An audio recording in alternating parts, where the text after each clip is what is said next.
عليكم ومرحبا بكم في فيديو جديد. اليوم غنهضروا على كيفاش تملكي قلب الرجل. والراجل اللي كنهضر عليه هو الراجل اللي عايش معاك ديما، هو سندك، هو شريك حياتك، هو زوجك قرة عينك.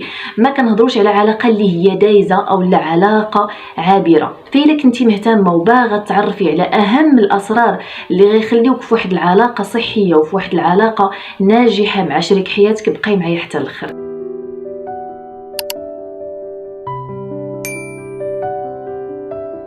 انا عارفه بزاف ديال العائلات غيقولوا لي مهما درتي على قبل الراجل في التالي غيخونك يخونك.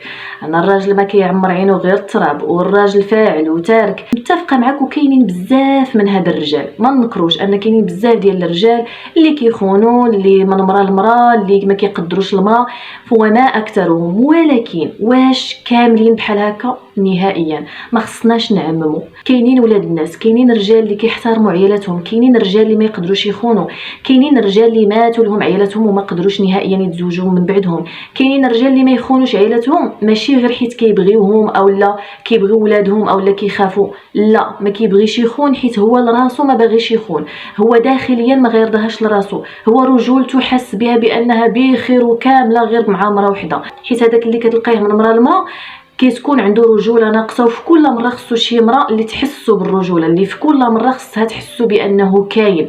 داكشي علاش كتلقاه من مرا لمرا لمرا وعمرو ما كيلقى داكشي اللي بغا، حيت النقص كيكون عنده داخليا. داكشي علاش ما خصناش نهائيا نعممو. للاسف كاينين بزاف ديال العائلات اللي عندهم تجارب فاشله في حياتهم، في علاقاتهم، ومعروفين على مواقع التواصل الاجتماعي، وكيطلعوا وكيبقاو يهضروا على الراجل بانه هو العدو اللدود ديال المراه، وانها مهما دارت معاه ما غاديش يعقل عليها، والراجل فاعل وتارك. وهذا غلط. بزاف ديال العائلات اللي كيكونوا عايشين بخير مع رجالاتهم ما كاينش حتى شي مشكل، كيوليو كيتشربوا لهم دوك الافكار، وكيوليو عايشات في الشك، وكيوليو عايشين في مشاكل اللي هما في غنى عنها. داكشي علاش خص العيالات يردوا البال على منين كياخذوا المعلومات. ما يمكنش اي وحده طلعات وبقات كتهضر على واحد التجربه ديالها تعممها على كل شيء والناس يبقاو ياخذوا دوك الافكار. كل واحد وكل راجل وكيفاش داير. وكما قلت لكم، كما كاينين رجال اللي هما ما مزيانينش اولا اللي هما ما كيحترموش المراه اولا ما كيقدروهاش، كاينين في المقابل ولاد الناس اللي كيعرفوا قيمه المراه واللي كيخافوا الله في عيالاتهم. فبلا ما نطول عليكم في الهضره، ندوزو لاهم الاسرار اللي غتخليك تملكي قلب الراجل اللي عايش معاك، وتخليك تعيشي في واحد العلاقه اللي هي متوازنه وعلاقه صحيه وناجحه. اول سر، وهذا اهم سر في كل شيء، يعني هو على راس القائمه، وهو الاحترام. الاحترام هو الاساس ديال العلاقه. وشنو كنقصد هنا بالاحترام؟ هو ماشي خصك تبقاي ساكته او لا غير السمع والطاعه، او لا ما تعبريش على شي حاجه ما عجباتكش، او لا ما تنتقديش.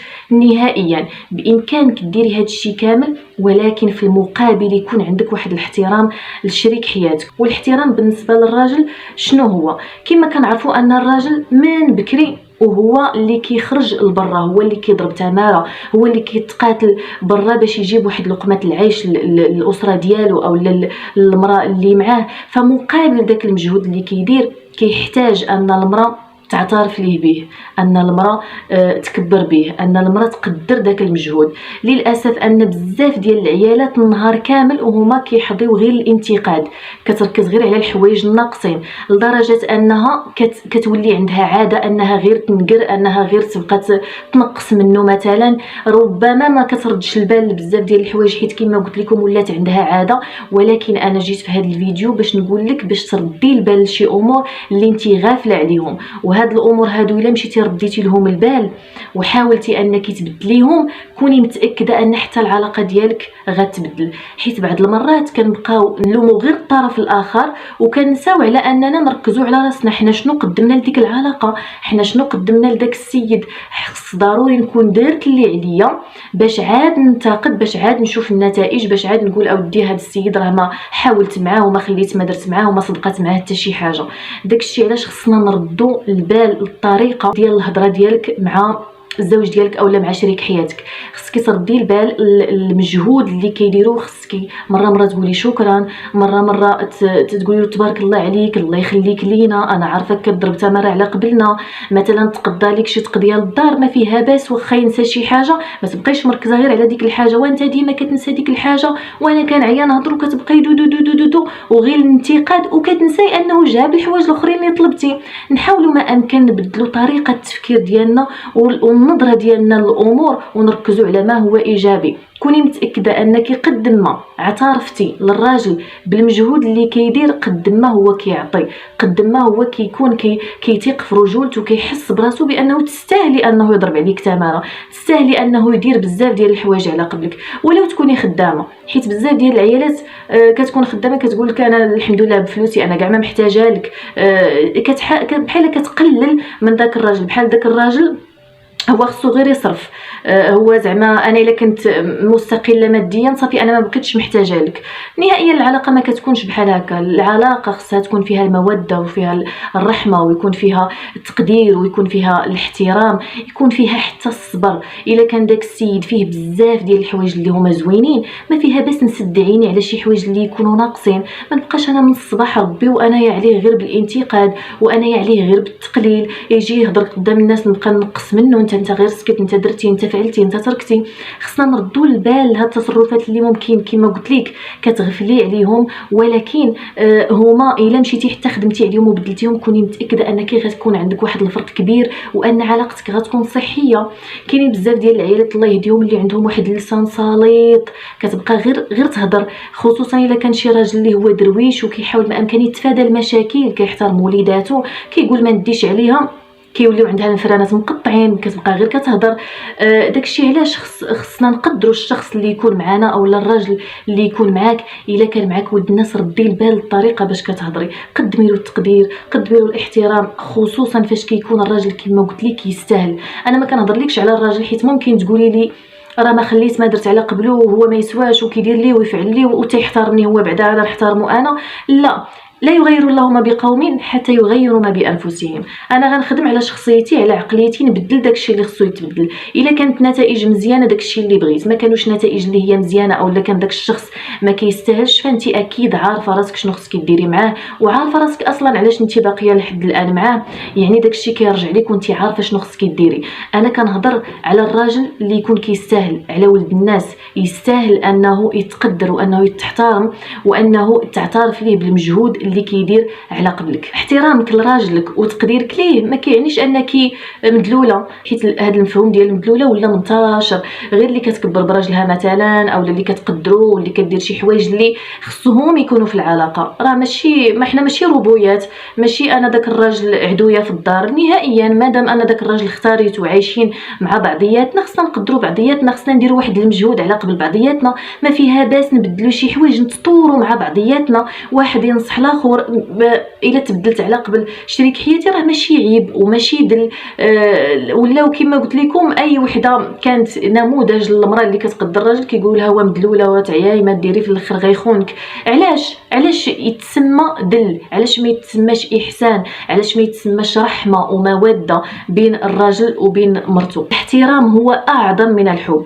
عرفتي خصنا نكونوا متفقين على واحد القضيه، ان اول حاجه في البدايه ديال ان الراجل باش يتعرف على واحد السيده شنو اللي كيجذبو؟ المظهر. الراجل كيعتمد على الصوره سيكولوجيا، ولكن ما عندوش واحد الشكل محدد اللي خصو يجذبو في المراه، كل واحد وكيفاش كيشوف الجمال. ولكن الحاجه اللي كتخلي العلاقه كطول والحاجه اللي كتخلي ان داك الراجل كيكمل مع ديك السيده هي فاش كتكون كتحترمو. راه يقدر يكون كيبغيك وتقدري تكوني ايه في الجمال، ولكن الا ما كنتيش كتحترميه، كتقللي منه، ما كتقدريش، ديما كتنتقديه، كوني متاكده انه غيوصل واحد النهار وغيقول يخ وغيمشي وغيخليك واخا تكوني ما عاد كي دايره. لحقاش الاساس ديال العلاقه كما قلت لك هو الاحترام، ماشي هو الشكل وماشي هو الحب. راه الاحترام اعظم من الحب. راه الراجل الا ما كانش كيتحترم من طرف المراه اللي معاه، الا مشات حتى جاتو شي فرصه ان شي مرة تلقى بها وكتقدروا ويدير واحد المجهود بسيط كتشكر فيه، يحس برجولته، يحس بانها كتقدروا، ما يعقلش نهائيا على المراه واخا يكون ولد معها الولاد.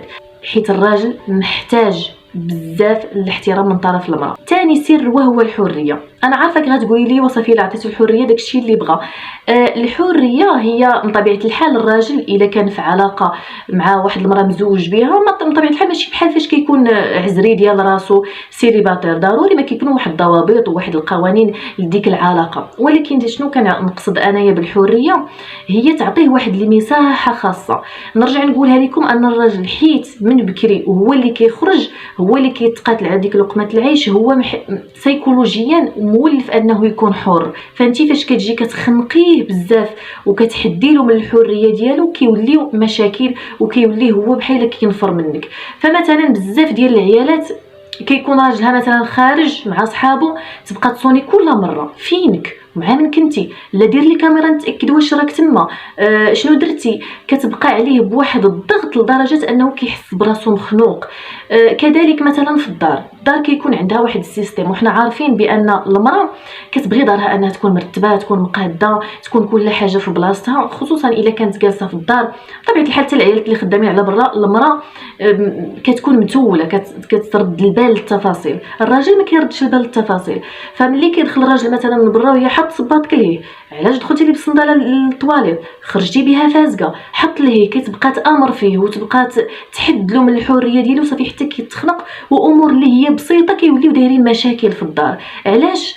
خصك تعرفي ان كما قلت لك سيكولوجيا الراجل ما كيردش البال التفاصيل. حنا كنردوا البال التفاصيل، كنفكروا في بزاف ديال الحوايج، كنبغيو كل حاجه تكون بلاصتها، ولكن الرجال ما كيردوش البال لهاد الحوايج. يعني ماشي كيديرها بالعاني، وانما هو ما كيردش البال.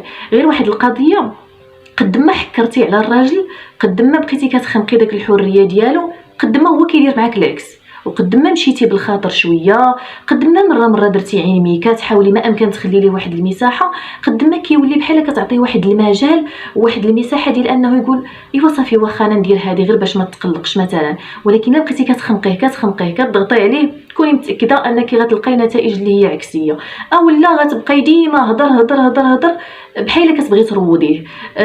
وانتيا داخليا واش غتبغي واحد الراجل اللي هو مروض، اللي هو جلس وقف؟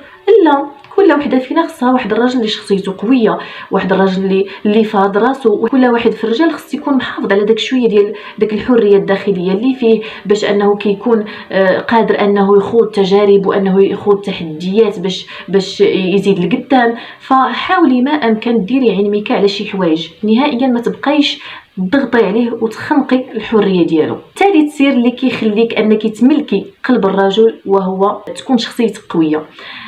بمعنى شخصيتك قويه ماشي تكوني على القلده والغوات والمشاكل وفهمتيني، يعني كتكون عندك واحد رده الفعل اللي هي قاصحه باش تبيني راسك قويه. حيت الثقه في النفس او الشخصيه القويه بزاف ديال الناس كياخذوها بواحد المفهوم اللي غلط. خصني نكون كنغوت وخصني ما كنخافش ونضرب طبسيل مع الحيط ولا ما عرفت شنو باش انا يخاف مني انا شخصيه قويه. نهائيا الشخصيه القويه بالنسبه للمراه كتكمن في انوثتها، في الانوثه ديالها، في الهدوء ديالها، في المستوى الفكري ديالها. فاش كتكون المراه اللي خادمه على عقليتها، اللي عندها واحد المستوى فكري، الراجل كيضرب لها 1000 حساب.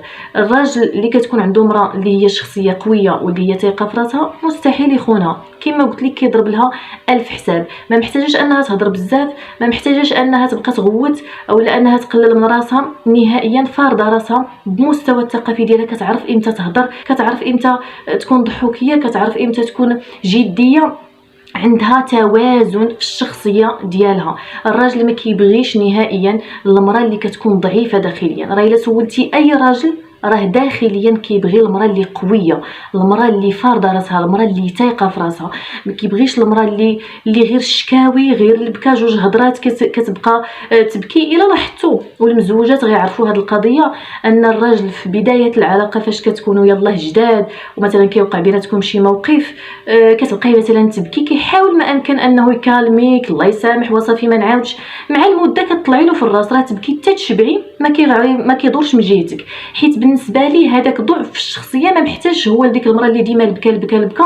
خص المراه اللي تكون فارضه شخصيتها، الثقه في راسها. عادي ان في بدايه العلاقه تبكي وديري داكشي كامل، الله يسامح، ولكن خص يكون واحد التطور في شخصيتك، خصك تكوني ديما كتطوري وانت في ديك العلاقه مع داك السيد. فالمراه فاش كتكون عندها شخصيه ضعيفه واللي كتبقى غير كتشكى، المراه اللي فين ما كان شي مشكل مع العائله تجي تبقى تعاود ليه، الشخصيه اللي هي اعتماديه خصها تعتمد عليه في كل شيء، كتحس براسها ان ما قادة دير حتى شي حاجه، ديما كتعول عليه. هاد المراه بحال كتعيي الراجل كيبغي المراه اللي نقدروا نقولوا محزم الناس بمراه ديال الصح، حتى الا مشى خدم في بلاصه بعيده عارف شنو خلى موراه. فاش هو كيطيح في مواقف مثلا اللي كيكونوا قاصحين عليه، وقع عليه مشكل في الخدمه مثلا، كيعجبو ان المراه تكون معاه مراه ديال الصح، هي تنوض توقف معاه تساندو ولو معنويا، كيحس بالقوه ديالها. وكما قلت لكم كيضرب ليها 1000 حساب. مستحيل المراه بشخصيه قويه ثقه في راسها ان الراجل يشوف شي مراه وحده اخرى من غيرها. كوني متاكده انك غتملكي قلب راجلك. المراه فاش كتكون ثقه في راسها وفاش كتكون شخصيتها قويه ما محتاجاش نهائيا انها تقلب تليفون راجلها، ما محتاجاش انها نهائيا كل مره تصوني، او لا كل مره تبقى تخنقو، او لا كل مره تبقى دير معاه لونكيطات فين كنتي وفين مشيتي. حيت ثقه في راسها وماشي غبيه. راهي الا بانت لها شي حاجه عارفه راسها معامن، يعني ماشي مراه غبيه ساده عينيها ويلوزها عليها نهائيا، ولكن ما محتاجاش انها تبقى كتخنقو وكتبقى غير تابعاه. بالعكس كتخلي ليه فرصه انه هو اللي كيولي كيهتم بها، انه هو اللي كيقلب عليها. داكشي علاش الا كانت شخصيتك ضعيفه حاولي ما امكن تخدمي على شخصيتك وتقويها، وكوني متاكده انك غتعيشي في واحد العلاقه اللي هي متوازنه. نرجع نقولها لكم اننا فاش نكونوا في واحد العلاقه اللي ممكن كيكون فيها شويه ديال التشاش، كيكونوا فيها شويه ديال المشاكل، نراجعوا راسنا. كل وحده فينا خصها تراجع راسها، تشوف راسها شنو كتقدم لذاك الراجل قبل ما هي تطالبه بشنو خصو يدير على قبلها. راه الا مشيتي تبدلتي نتيا وخدمتي على شي نقاط اللي هما مهمين بحال هاد 3 ديال الحوايج اللي قلت لك عليهم، كوني متاكده انك غتشوفي الفرق. جربي هادشي اللي قلت لك وانا متاكده انك غتشوفي الفرق في علاقتك. وصلنا لنهايه الموضوع، نتمنى يكون نال الاعجاب ديالكم وتكونوا استفدتوا منه. الا كنتم مهتمين بالمواضيع ديال تطوير الذات اضافه للقصص الملهمه مره شاركوا في القناه وفعلوا زر الجرس باش يوصلكم ديما الجديد، وما تنسوش تخليوا لي ارائكم في التعليقات المواضيع اللي تبغيونا نهضروا فيها. تبقاو على خير، بسلام عليكم.